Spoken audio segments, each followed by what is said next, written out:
Olá, people! Eu acabei de sair da minha sessão de terapia e sempre vem mil pensamentos, né? Eu tenho a síndrome do pensamento acelerado, então eu já chego na terapia pensando no que a pessoa vai falar e na resposta que eu vou dar. E eu sempre acho que eu tenho que ter resposta para tudo e solução para tudo. E agora, fazendo terapia, eu vejo que eu não tenho que saber tudo, que fazer tudo, eu posso delegar. Eu sempre fui assim no trabalho, eu sempre fui assim na vida pessoal. E a gente não precisa saber tudo e fazer tudo e se virar sozinho. Eu acho que delegar é importante, eu acho que dividir é importante.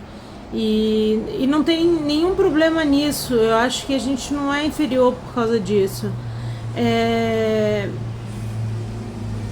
O mundo hoje em dia tem muita informação, né? Uma vida inteira, sei lá, 200 anos atrás, tinha menos informação do que uma edição do New York Times. Então, é muito consumo, é muita eletrônica, é computador, é celular, é iPad, são livros, é TV, é outdoor, é comércio, é muita informação, é trabalho, é dar conta de trabalho e são muitas exigências profissionais e ainda existe muito aquela coisa vertical de júnior, pleno, sênior, sendo que o futuro é o horizontal, né? Claro que você demanda as coisas pro outro, mas não tem essa hierarquia antiquada que foi o que me causou esse problema todo de depressão e de ansiedade, né? Que foi o meu gatilho.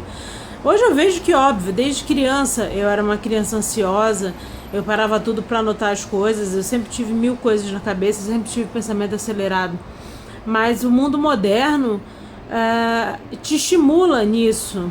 E na verdade a gente tem que slow down. Eu preciso gastar essa energia com alguma coisa, com exercício, com natação, com sei lá. Eu preciso gastar, andar, correr, nadar. Eu tô sempre querendo fazer alguma coisa e agora eu não tenho mais conseguido dormir. Eu li um artigo sobre isso. A temperatura influencia isso para as pessoas que são, como fala? Wakefulness. Eu sou uma pessoa muito acordada, eu tô sempre em vigília, então o calor me estimula nisso, eu fico com alergias de pele, eu não consigo dormir e é cansativo porque eu fico cansada, mas eu tô sempre em vigília. Então eu vou tentar gastar essa minha energia com alguma coisa. Às vezes eu vou pra rua, eu tô esperando o mar ficar menos gelado para começar a nadar. E aqui na frente é legal porque não tem muita onda e a água é bem transparente e a praia não é tão cheia, mas tá cheia o suficiente assim para dar um ânimozinho. Então é só atravessar a rua e é bem interessante esse artigo que eu li do calor relacionado com esse estado de wakefulness, de vigília, de agitação. E a pessoa que fica com essa excitação toda, que não consegue dormir, ela não dorme também durante o dia e ela precisa gastar essa energia com alguma coisa, né? Enfim.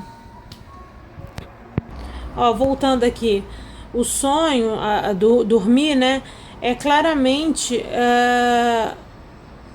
uma coisa que faz você descansar. Então, se você não descansa, o que acontece? Você fica nesse estado de ansiedade, de alerta, e muita ansiedade traz o quê? A depressão. Então, dormir é antidepressivo. Isso restaura algo que está expansivo e rítmico. e que não é consciente na gente. É bem interessante pensar nisso tudo, né? É o que o mundo moderno faz com o ser humano. Porque não é só comigo. Eu sei que tem um monte de gente passando por isso. Um monte de gente me procurou e veio falar. E mais um monte de gente que eu não conheço também provavelmente tem passado por isso, assim. Eu tenho evitado tomar café. Se for para tomar café, eu tomo só de manhã cedo. Porque o café é um estimulante. Eu tenho tomado chá sem cafeína. E eu realmente preciso fazer exercício, porque sair de casa ainda é uma coisa difícil para mim. Mas fazer exercício eu acho que é o caminho para gastar um pouco essa energia. Aproveitar que tá na moda fazer exercício. Agora fazer exercício no calor. Eu vou ver se eu vou quando o sol se pôr, lá para as 10 horas da noite. Ou então de manhã cedo, já que agora eu tô acordando às 7 da manhã. Ó céus. Mas é isso. Então vamos lá, quem mais tem essas questões todas de ansiedade, depressão, altos e baixos? Conta aí. Vamos dividir as nossas experiências, ou então me mandem em privado. Eu quero ouvir de vocês também. Beijos. Eu ontem li um artigo bem legal falando sobre... Ih, tem um cabelinho em pé aqui, ó. Vamos arrumar. Eu li um artigo bem legal falando sobre a temperatura corporal e como ela afeta o sono. E esse estado de síndrome de pensamento acelerado é um estado de vigília. Você está constantemente ansioso, então você não dorme bem. E o fato de você não dormir bem é o que gera a depressão a curto, médio prazo. Né? Um ser humano precisa dormir, precisa descansar. Se você não dorme bem porque sua cabeça não para, você não descansa e vira depressão. E aí eu me lembrei de todas as vezes que eu virei noite conversando com o namorado, não sei o que, e eu chegava no trabalho ou na faculdade triste. Eu sempre me senti triste quando eu estava muito cansada, então faz todo sentido. E nesse artigo falava também que a temperatura corporal das pessoas ansiosas é 1-2 graus mais alto. E isso também faz sentido pelo fato de eu preferir o frio. Eu não gosto de nada quente, não gosto de comida quente, de bebida quente. Eu gosto de banho mais frio e eu gosto de temperatura mais amena. Então faz todo sentido. Eu acho interessante falar isso aqui, porque como eu, algumas pessoas devem passar pela mesma coisa. Então, é isso. E a última frase do artigo era bem legal. Ela fala que uma pessoa em estado de vigília, uma pessoa sem descanso, é uma pessoa depressiva. Não tem muito jeito. Então, e aí a síndrome do pensamento acelerado leva à hiperconstrução de pensamentos. E eu fico pensando, eu tô o tempo inteiro pensando no que o outro tá pensando, eu tô pensando em tudo. E eu tava pensando na direção que o mundo tá tomando, que as pessoas estão muito conservadoras e muito preconceituosas. As pessoas dão opiniões sem ler, sem saber do que estão falando. E as pessoas estão brigando por qualquer coisa. Isso é muito sério. A gente já teve tantas guerras aí por muito menos, ou por muito mais, enfim. Mas as pessoas estão entrando em guerra o tempo todo. As pessoas estão criando inimizades o tempo todo em mídias sociais, quando podiam estar se unindo e trocando ideia. E as pessoas estão sendo muito radicais e não ouvem umas às outras, não conversam, não trocam ideia, não tentam convencer amigavelmente. E uma coisa que eu estava conversando ontem com a minha psicóloga é o seguinte: a gente precisa estar aberto para ouvir o que o outro tem a dizer. Eu cheguei a uma conclusão muito séria. Eu sempre fui adepta de falar o que eu penso quando eu tô chateada, quando eu não gosto, quando algo me incomoda. Mas não adianta você falar se o outro não tá aberto. Eu tô sempre aberta a ouvir o que as pessoas têm a dizer, porque eu tô sempre aberta a resolver as questões.